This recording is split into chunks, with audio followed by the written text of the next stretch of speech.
The word of the Lord. Our first reading for this Sunday is taken from the prophet Ezekiel. Let us reflect on true conversion, which is seen in action, living action. I guess all of us have promised with words that we would change for the better. And words are important in daily life. But when it comes to our relationship with God, our relationship with brothers and sisters, our way of living in society and dealing with concerns of the poor and of creation, in the end, action is the proof that we have really achieved a change of heart. The first reading from the prophet Ezekiel is a direct response to a people that does not want to assume responsibility for its action. In fact, it is part of the malady of Israel whenever it experiences some problems or difficulties to point a finger, a blaming finger, on other people or towards God. The blame is placed on other people and on God. The prophet Ezekiel now says, look, it is time for you to face yourselves, to look at the quality of your action and see the consequences of what you have done or what you have not done. We are presented with two cases. The case of a person who is known to be righteous, a person who probably has claimed or consistently claims to be a follower of the law of God. But then this person, known for being just, for being righteous, changes ways, commits actions of iniquity. Now, according to the prophet Ezekiel, this person, for doing acts of iniquity, will die. Then comes another type of person who begins with being a sinful one, living in evil, but has finally realized that he or she should change course. And now starts engaging in acts of righteousness, in actions of goodness. This person will live. Now Israel will say, hey God, we are righteous. Why will we suffer death when because of a few actions of iniquity? Well, for God, what really matters is not image, perception, it's not even promises. What matters is your action, your living action. Conversion, in the end, is manifested not by the lips, but by the quality of my life.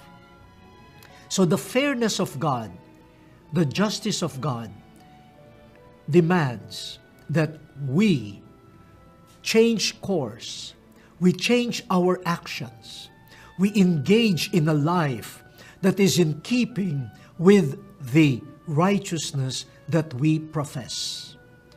So, in the end, a consistency between our lips, our words, and our lifestyle, the choices, the decisions, and the actions that we take. This is not new to us. We know day in, day out, we know at every liturgical season, the call is for us to be converted to God all the time. That is what we call renewal. A never-ending change of heart and mind. But in the end, it is achieved, true change is achieved only when we act on it. And let our profession of commitment to what is good, to what pleases God, be translated into living action. So, my dear brothers and sisters, let us show that we are a renewed people, not just by cheap words and promises, but by the quality of life and action emanating from a commitment to justice, truth, and love.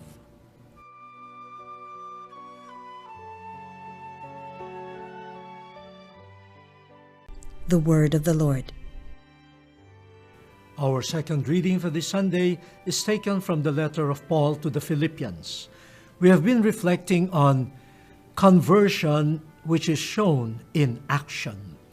While words are important, promises are important, still, in the end, what manifests true conversion, and we should also say, what influences and encourages us to continue treading the path of continual conversion or renewal, is action, living action, that is demanded of us already in the first reading from the prophet Ezekiel.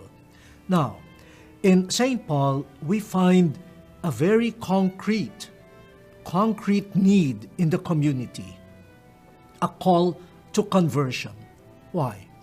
It seems that in the community of the Philippians, as is present in many communities up to now, there is a tendency to be divided. You know, the diversity of peoples, the diversity of backgrounds and opinions could easily lead to division. But there is one other cause of division: pride. Pride. We need to be converted from pride to humility. Pride that makes us blind to the goodness in other people. Pride that makes us blind to our own faults. Pride makes us blind.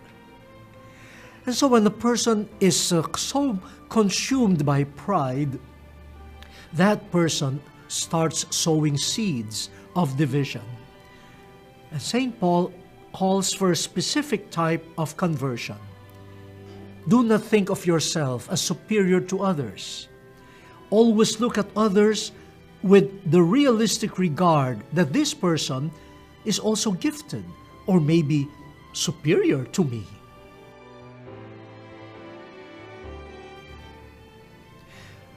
St. Paul proposes then a path to that conversion, and it is putting on the mind of Christ, imitating Christ. Christ, who is truly the Son of God, but Jesus, out of love and out of the desire to fulfill God's will for our salvation, Jesus did not cling to his glory as God.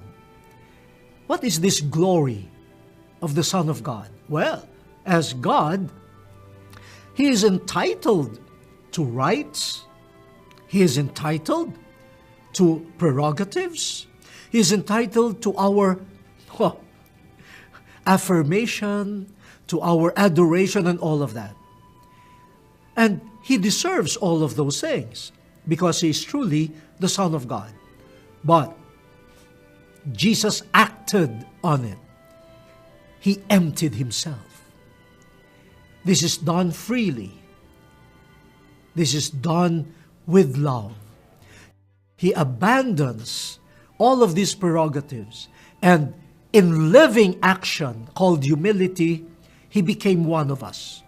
The Creator became a creature, was subjected to our lowly estate, and even died on the cross out of obedience to the Father and love for us. St. Paul proposes Jesus, his action. If the Philippians want to be converted from a divided community to a community that is loving and serving one another, we have to put on the mind of Christ that leads to action.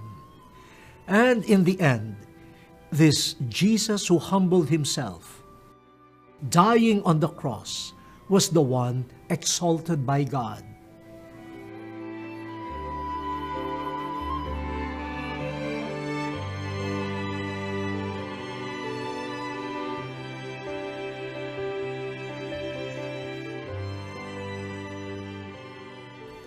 Glory will come, not from ourselves, but from God. We do not need to glorify ourselves. We do not need to put ourselves up. Our business, as it were, is to love God, be obedient to God in action, doing what is good for the neighbor in action, and let God lift us up. That was the experience of Christ that is being proposed to all of us. Let us make humility living. Let us make it a living lifestyle. How? Put on the mind of Christ.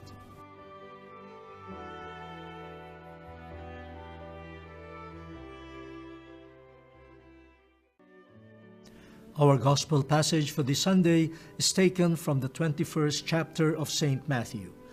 We have been reflecting on conversion as manifested in action. Again, let me repeat, we are not saying that words and promises are irrelevant or insignificant. But when it comes to conversion, a change of mind and heart, we need to show that in action. And if we do not act on it, then conversion will not happen. Really, conversion is sustained when we act on it. In the first reading from the prophet Ezekiel, God encourages Israel just to put their promises into action. If they want to live in virtue, then turn away from iniquity and lead lives of virtue, of righteousness and goodness. It's not enough to promise. It's not enough to blame other people, to point to God and say, hey, these woes that we are experiencing are due to you. No. We are products of our own actions. We suffer the consequences of our actions. And so if we want to reap good fruits, the harvest of virtue, then we must act virtuously. In the second reading from the letter of St. Paul to the Philippians, we have a specific case, a community that's being divided by pride. The pride that makes people blind to one's faults, and the pride that makes us also blind to the goodness of other people. So St. Paul is inviting the Philippians to a change of heart. But how will that happen? When they put on the mind of Christ. But the mind of Christ did not remain in his mind. Jesus acted on the call to humility. While truly the Son of God, he did not cling to the glory of the Son of God. He emptied himself of his prerogatives and became human. He lived as a human being. He embraced our lowly estate. He even died for us. So the humility that the Philippians need to be converted to must be done the way it was done by Jesus. Changing minds, putting on the mind of Christ, will enable them hopefully to act like Christ. So the confluence between an interior conversion, which will be matched by action. In the gospel, Jesus addresses not the whole of Israel, but a specific group in Israel that needed conversion through action. The chief priests and the elders and scribes of the community, the religious leaders of the community, and also quite powerful in society and in the general culture. By addressing them, Jesus really awakens within their hearts the need to be converted.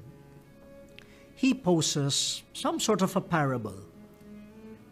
Two sons. The first son was told by the father to go to the field and do some work. This is the elder son. Go and work in the vineyard. The elder son said, yes. Wow, a dutiful son, uttering what every father would like to hear. A yes, agreement. Yes, Father, I will do your will. But this son changed his mind and did not go to the vineyard. The second son, approached by the father also, verbally said no. This second son rejected the father and firmly stated, I am not here to comply with your request. But then, the second son, also had a change of mind and went to the vineyard. Now, the question was posed to the chief priests and the scribes by Jesus. Who of the two sons actually did the will of God? Who did the will of the Father? The one who said yes but did not go, or the one who said no but did it? He went to the vineyard. I think it was quite obvious to those who were addressed by Jesus that it was the second son who did the will of the Father. The son who originally said no, but had a conversion and showed the conversion by acting on the desire of the Father. So what really matters in terms of doing the will of someone, fulfilling the will, it is not the words that we utter. It is the action that matters. And so the second son unanimously was hailed as the one who truly fulfilled the will of the Father. Jesus agreed with the answer of the chief priests and the elders. But they must have been surprised when Jesus, towards the end of this episode, tells them, look, you religious leaders, you are like the elder son.